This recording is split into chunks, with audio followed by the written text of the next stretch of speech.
রূপসী বাংলার কবি জীবনানন্দ দাশের ১২৭তম জন্মবার্ষিকী উপলক্ষে বরিশালে চলছে ৩ দিনের জীবনানন্দ দাশ মেলা। ব্রজমোহন কলেজ মাঠে উত্তরণ সাংস্কৃতিক সংগঠনের উদ্যোগে এই মেলার আয়োজন করা হয়েছে। মিধান সরকারের প্রতিবেদন। বরিশাল নগরীতে জন্ম এবং বেড়ে ওঠা কবি জীবনানন্দ দাশ ব্রজমোহন কলেজে লেখাপড়া করেছেন। পরে এখানেই শিক্ষকতা করেন তিনি। মেলায় আসা শিক্ষার্থীরা বললেন তারা গৌরববোধ করছেন কবির স্মৃতি বিজড়িত এই কলেজে পড়তে পেরে। জীবনানন্দ দাশ প্রকৃতির কবি, উনি আমাদের এই ক্যাম্পাসেই পড়াশোনা করেছেন, এই ক্যাম্পাস থেকে বড় হয়েছেন। আমিও এই ক্যাম্পাসের ছাত্র হিসেবে গর্ববোধ করি। আমাদের গর্ব জীবনানন্দ, এবং আমাদের এই সেলিব্রেশনের মাধ্যমে সবাইকে জানানো যে আমরা জীবনানন্দকে মনে রেখেছি, মনে রাখবো আজীবন। এই বরিশালের প্রাণ প্রকৃতি, কীর্তনখোলা নদী কিংবা গাছপালা, এই নিয়েই আসলে কবি তার কবিতা লিখেছেন। মেলায় বইয়ের দোকানের পাশাপাশি মাটি এবং জিপসামের তৈরি বাহারি উপকরণের স্টল বসেছে। কিনলাম মহাপৃথিবী জীবনানন্দ দাশের লেখা।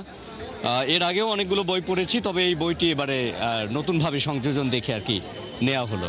আমার কাছে খুবই ভালো লাগছে, আমরা খুবই আনন্দিত, সবাই এনজয় করতেছি, অসাধারণ। এটা মাটির পাত্র, তো ইউনিক লাগছে আমার কাছে বিষয়টা, আর বাঙালির এটা ঐতিহ্য একটা, সেজন্য কেনা হয়েছে।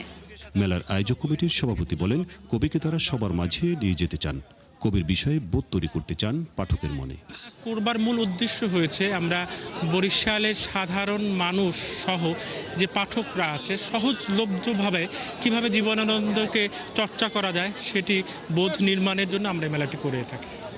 মেলার উদ্বোধনীতে প্রধান অতিথি সিটি কর্পোরেশনের প্রশাসক বলেন, জীবনানন্দ দাশকে নিয়ে গবেষণা করার দরকার রয়েছে।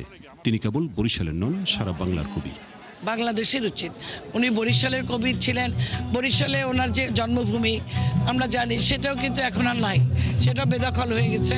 কিন্তু ওনার জন্য সিটি কর্পোরেশনের একটি লাইব্রেরি আছে, সেটাকে সংরক্ষণ করা, ওনাকে নিয়ে কিছু গবেষণা করা, এটা আমরা চিন্তা করেছি। আর এই কলেজের একটা তাদের দাবি ছিল জীবনানন্দের একটা মুরাল তৈরি করা, সেটা আমি ছাত্রী হিসাবে বর্তমান ছাত্রছাত্রীদের দাবির সাথে এক হয়ে যদি এটা যত দ্রুত করা যায় সেটা আমরা চেষ্টা করব।